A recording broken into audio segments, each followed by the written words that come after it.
In my view, like in the next generation of robots are robots executing complex tasks. For example, in a domestic environment, I would like to tell my robot, go grab me the cup of coffee on the table in the kitchen. Like, I would like for the robot to understand instruction and to execute it. In different contexts, maybe on doing search and rescue, I would like for the robot to be smart enough to understand robot look for survivors near the fridge in the basement. So how do we enable this kind of execution of complex tasks? And how do we make sure that these tasks can be issued with language? I don't want to specify like a large file saying what are the steps the robot has to execute. I just want to use the language instruction, and the robot has to be clever enough to execute these complex instructions. And the point I'm going to make in this presentation is that parsing and executing complex instructions requires robots to have advanced word models, advanced map representations, if you want, describing geometry, semantics, and relations. And of course, like this kind of advanced word models will be useful for a bunch of other things, including robust understanding, prediction, anomaly detection, and so on. So the plan for today is to cover a couple of topics. Both have a lot to do with language models, foundation models, and visual language models. In the first part, I'm going to talk about this idea of 3D scene graphs, and I'm going to tell you about how we use language models, large language models, to enable the construction of 3D scene graphs. In the second part of the presentation, I'm going to talk about how to use visual language models to enable open set and task-driven map representations, as well as algorithms. So we start with the definition of a 3D scene graph. How many of you know or have seen a 3D scene graph before? Okay, not many actually, like probably 30% of the room. So a 3D scene graph is a new map representation. It's a representation I've been working on with a bunch of other groups over the last 6 years. It's a hierarchical map representation. So we start with the definition on the right-hand side, and then I will give you a little bit of more intuitive flavor with the image on the left-hand side. So a 3D scene graph is a hierarchical graph where nodes correspond to spatial concepts. Everything that lives in 3D is a spatial concept. And edges represent relations within these concepts, for example, inclusion or adjacency relations. So more intuitively, a 3D scene graph is a hierarchical representation where you start at the bottom layer, where you have a dense metric-semantic representation, dense map. And as you go up in the hierarchy, you're abstracting away the dense map into abstract concepts. For example, objects and agents, structures, rooms, buildings, and so on. So for a human, of course, objects and agents, rooms and buildings are pretty intuitive concepts. What I mean by places and structures are essentially walls, ceiling, ground, and places are the free space. Places, like, we give dense graph, which is a traversability graph, the topological graph of the regions that the robot can traverse. Okay. So a 3D scene graph is nothing less than a representation, a hierarchical map representation. And for those of you doing mapping, you can see that a 3D scene graph is unifying a lot of map representations we've been using in robotics. For example, this is a dense metric-semantic model. There is an object-based map in layer 2, and there is what is called a topological map in the places layer. So it's really a unified representation. And we believe this is a very powerful representation because now with this, if the robot is able to build these representations, it's also able to understand complex instructions. For example, go search for survivors near the fridge in the kitchen, because the robot will have knowledge about objects, for example, the fridge, will have knowledge about rooms, for example, the kitchen, and we'll know what are these relations. We'll know what it means for survivors to be near the fridge and for the fridge to be within the kitchen, because it's captured through the edges in the scene graph. So over the past few years, we've been spending some time understanding the fundamental properties of these scene graphs, and more importantly, we have developed the first real-time algorithms to build scene graph from sensor data. And Hydra is the name of the system we use, collecting all the algorithms to build a scene graph in real time. So picture here that there's a robot operating in a completely unknown environment. You will see the images over there when I play the video, and you will see the graph being built in real time as the robot is moving around in this unknown environment. So with Hydra, the robot is able to estimate its own trajectory, as the trajectory in green over here, is able to build a dense model of the environment, that's the color mesh, where different colors will correspond to different semantic concepts. We'll be able to identify objects in the environment. For example, there is appliances, sink, table, cabinet, and so on. And then the robot will be able to reason over the objects in a room to conclude that the first room has to be a kitchen, for example, and the other rooms will have different room labels. So the thing that is cool out of this representation is that this kind of 3D scene graph and Hydra are essentially a great way to mix traditional algorithms for SLAM, simultaneous localization and mapping, with novel tools from deep learning. For example, in the background of doing this map, there is some segmentation, transformer-based segmentation approach, which is segmenting the images into semantic regions. And also there is a graph neural network, which is taking a bunch of objects and inferring what are the high-level rooms, for example, in this case, in the environment. So it's a cool mix of SLAM, graph neural networks, and transformer-based semantic segmentation. So Hydra is the first approach to build 3D scene graphs in real time, and also, been innovating and developing novel algorithms for novel architectures for graph neural networks, as well as proving theoretical guarantees, for example, showing that the scene graph will have low tree width, which is essentially means that it will not produce very complex graphs. So for this presentation, I want to zoom in on a specific aspect of the construction of the scene graph, where we use large language models. We take advantage of large language models. And in the context here is that over the last couple of years, we've been thinking about how to extend the creation of scene graphs to outdoor environments. In the previous video, I was showing indoor environments for which there is a clear hierarchy. For example, there are roofs, floors, buildings, and so on. But here I'm arguing that in outdoors, you can still find a hierarchy. In outdoors, you still have a mesh, you still have a dense map model, you still have objects, you still have places which are the traversable areas in the environment. And you can still define top layers. For example, you can group places into roads, fields, houses, and you can come up with a bunch of hierarchical layers in the scene graph. The challenge to do that is that there are two challenges. The first one is that the concepts to include in the scene graph, and in particular the concepts to include in the top layers of the scene graph, are not straightforward, they're really application dependent. While in indoors is much easier. In indoors, again, you have rooms, buildings, and so on. In outdoors, is a little bit depends on the application that you have. And the second challenge is that in outdoors, you do not have nice training data that you can use. Many of you will say, okay, but there is Google Map, Google Earth, what about those? The type of data sets we need here are data sets which are correlating objects with the region they show up in. And in Google Maps, essentially, do not have annotations about objects. So we cannot use directly Google Maps. And instead, in indoors, we have a bunch of training data sets that we can use, for example, Matterport 3D. Okay? So the question is how to create a scene graph and how to populate the top layers of the scene graph without having much training data. So here is where we start using large language models. And the basic idea is that we use large language models to learn about the co-occurrence of objects and regions. Yeah.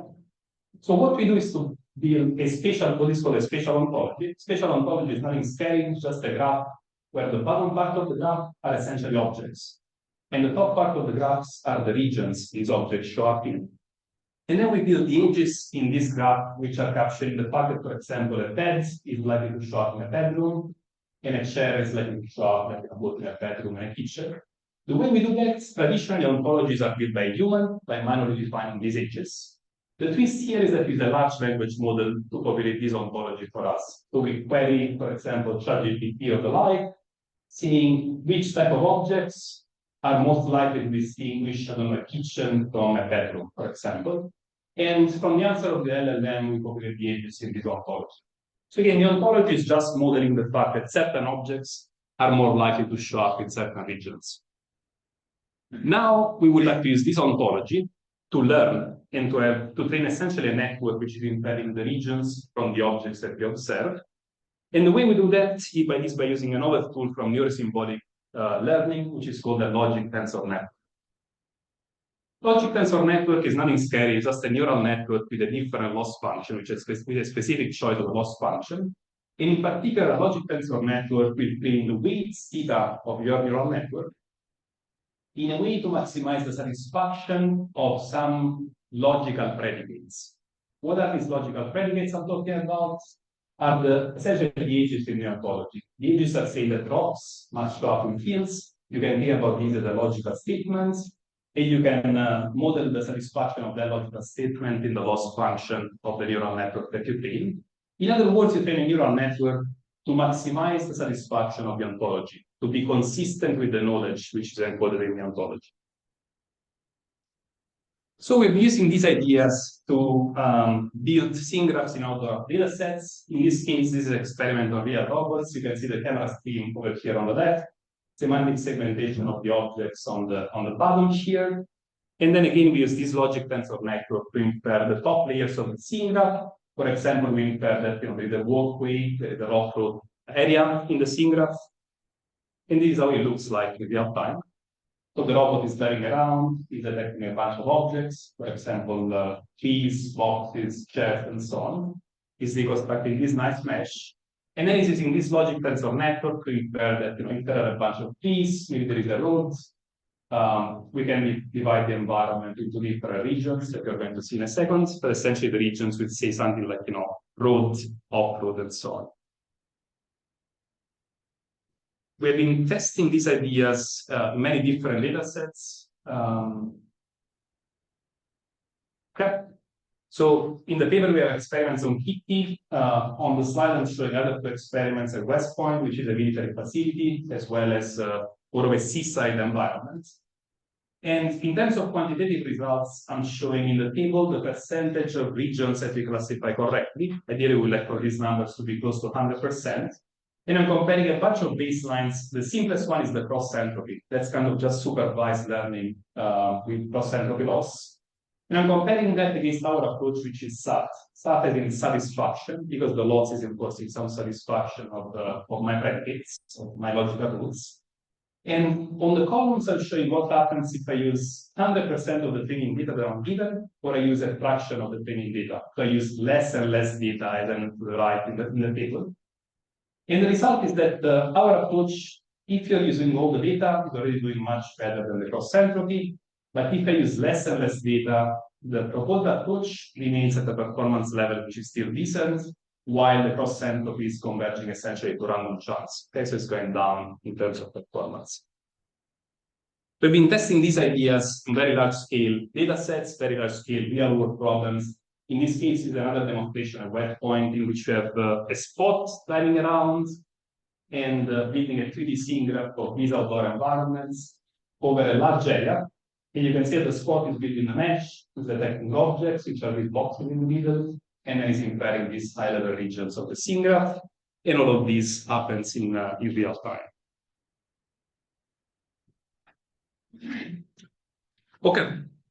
So far I told you that we've been looking into this 3D scene graph, which is a powerful and expressive representation, map representation. And I told you that there is a nice potential use of large language models over there to replace the use of data. So instead of using supervised data, we use a large language model to build an ontology, and we use the ontology to infer the regions, like the different layers of the scene graph.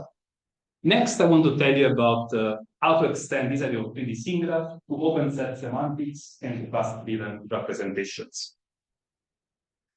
So I spent one slide telling you what do I mean by open set semantics. Many of you like in the room will know about that. So we motivate what is open set semantics and why we need class-driven representations. So in the previous part of the presentation, I was using a standard closed set semantics. What is closed set semantics? Essentially, whenever there is a neural network, the neural network is trying to recognize a small set of classes, let's say 10 to hundreds of classes. And this is the standard way to do deep learning, right? So you supervise large training data, for example, for semantic segmentation, and you train your neural network to detect a big set of classes. The observation is that the standard closed set semantics is inflexible, right? The robot will be able to understand these 10 or hundreds of concepts, will not understand anything else. And also, whenever I want to extend a set of concepts, I have to retrain my neural network from scratch. Okay? So it's very inflexible. The good thing is that new tools from machine learning, they're providing what is called open set semantics. Open set semantics, I'm sure many of you in this room will be familiar with FLIP. The basic idea is that you train a model, for example, by exposing both an image and a language caption. And the model is able to figure out an embedding, which is kind of a semantic meaning, which is bridging essentially the visual content of the image with the language description of the image. That's like a much more powerful way to represent the semantics of an image.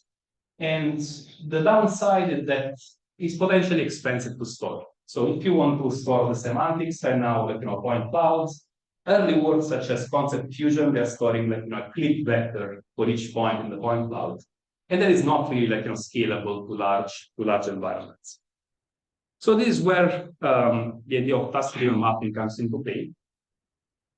The idea is that we don't need to store semantics for every point in the map. We can group things together. And we can group, for example, all the points in an object and attach a single semantic vector to all the points for an object.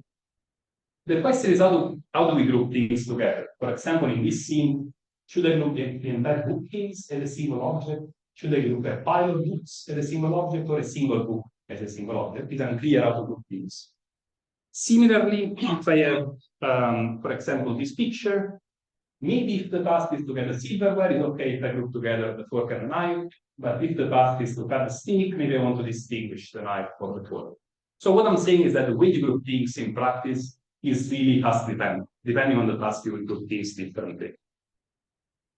So this is why we came up with Clio, which is the first approach for real-time open set 3D scene graph construction, which is task-driven. Okay?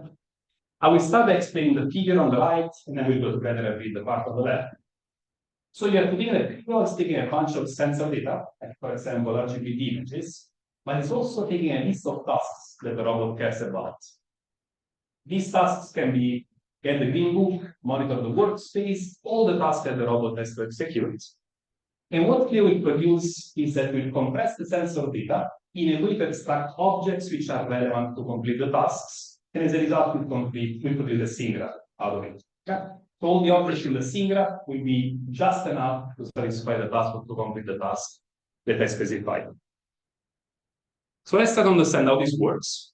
The first step in Clio is to use foundation models, for example, segment editing and fit, to extract primitives for objects and places. So the way this works is that over the stream of images, we run segment editing at a very, very fine level, and we extract many, many segments of objects. So this, you can think about these as like, small pieces or small parts of objects, and then we can track these over time. So as a result of this, you're going to have a very large map of many, many objects. These are what we call primitives that we can track over time, and we can get this very large 3D map of primitives. The second step is to apply what is called the information bottleneck to compress this large set of primitives into a small set of objects we care about. Okay? So instead, maybe like distinguishing different pieces of an object, you group this together into a single object if that's enough to complete the task. So the information bottleneck, if you haven't heard about it, is a very elegant formulation from information theory. Can be summarized as this optimization problem. It's nothing too scary. You are given a set of objects. These are the primitives. That's the very detailed map that I was talking about. And information bottleneck is compressing that into a smaller set of objects, is clustering that as a smaller set of objects, such that the result is maximally informative for the task Y. Okay? That is what the optimization problem is saying. You can think about this as clustering. Okay? In standard clustering, you're given a bunch of vectors, and you group together vectors which are nearby. In this case, it's the same. It's a clustering problem, but you group together things which are useful for the same task. So it's kind of a task-driven way of thinking about clustering. And the nice thing is that for the information bottleneck, there are standard algorithms to solve this optimization problem, which are pretty efficient. So as a result, we can get Clio, and we can build this 3D scene graph in a task-driven way. So the way you have to think about this is that we specify a list of tasks, not very readable, but they're in the box over there. For example, the task would say something like get the black marker, get a painting, move the rack of magazines, long list of tasks that the robot has to execute. And the robot is going around in this scene graph, including a bunch of objects, as well as these regions, hallway, corridor, and so on. And it's doing this in real time. I think Clio, by the way, is the first real-time approach for open set 3D scene graph construction. Quantitative results are essentially confirming that Clio is running in real time, roughly 3 frames per second, so it's not super fast, but still real time.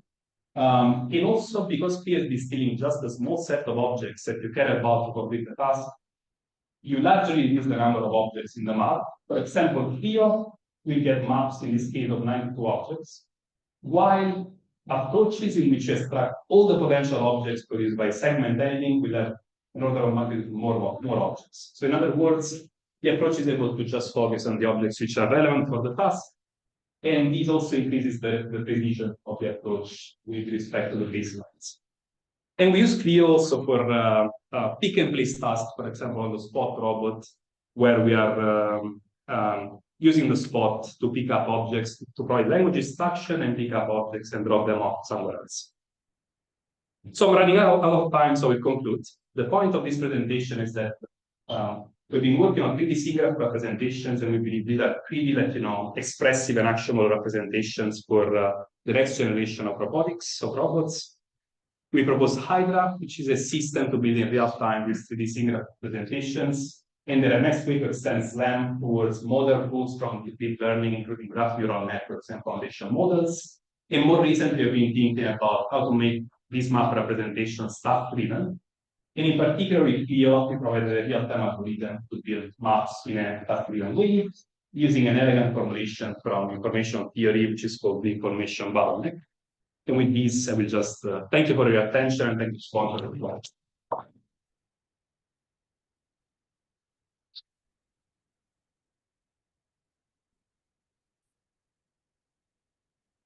Great, thank you, Luca. Any questions?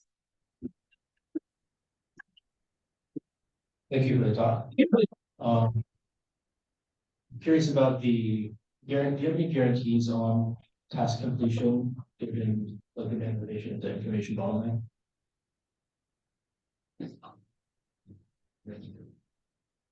Not really. In information bottleneck, not formal guarantees. You do not know essentially that the set of objects must be enough.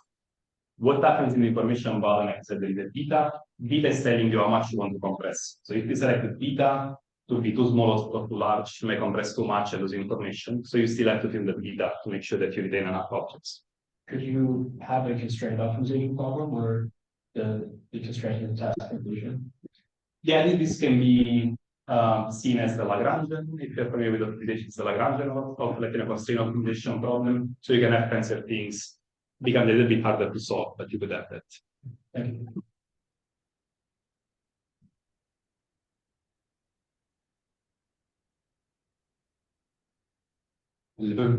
For your talk. I wanted to know what when this slide, the static is seen.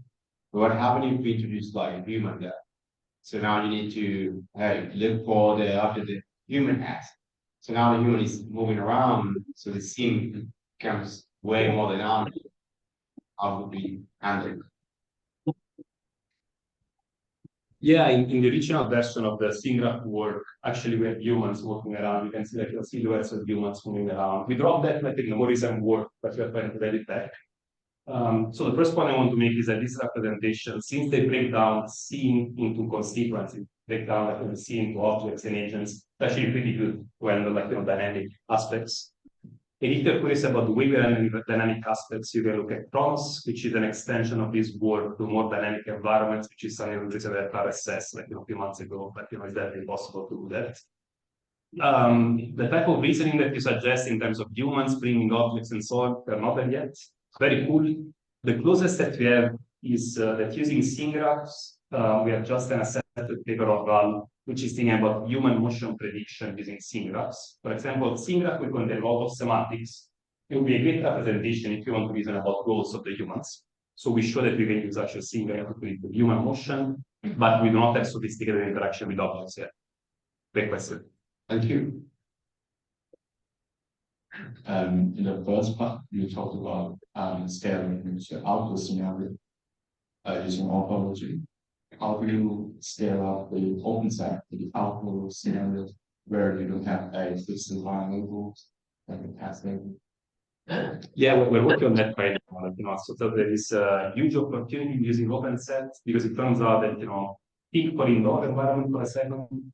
If you look at click vectors, we'll have lots of information about the room. For example, if you use cosine similarity with the click vector and the corresponding room, that will be pretty high, meaning that people will understand actually room labels.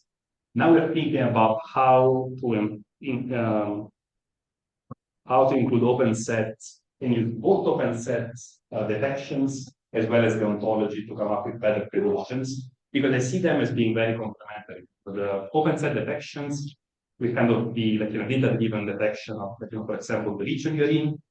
And this instead are like more logical constraints about the properties that the regions have to satisfy. The logic tensor method can fuse them together, actually. So that's what you're doing right now. Thank you.